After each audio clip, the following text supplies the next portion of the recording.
Keceriaan tampak di wajah Arif Pratama atau yang kini disapa Ucok saat bersenda gurau dengan adik kandungnya. Remaja berusia 17 tahun ini akhirnya bisa kembali ke pelukan keluarganya setelah terpisah selama 10 tahun akibat terjangan tsunami Aceh tahun 2004 silam.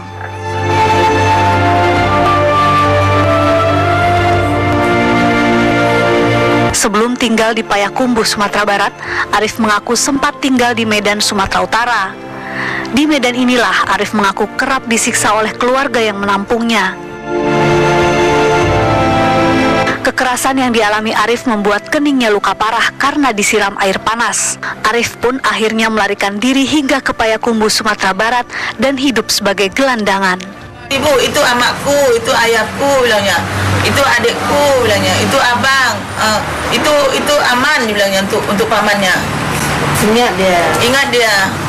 Itulah dari situlah ibu rangkul dia kan, karena dia memang ingat dia semua.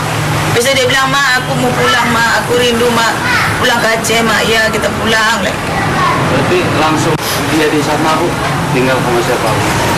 Nggak ada tempat tinggal dia, di keliaran gitu, di toko-toko, pasar-pasar gitu. Kini Arif sudah kembali berkumpul bersama keluarga di kampung halamannya di Aceh Barat. Arif yang mengalami gangguan mental ini pun perlahan bisa mengatasi rasa ketakutannya terhadap orang asing.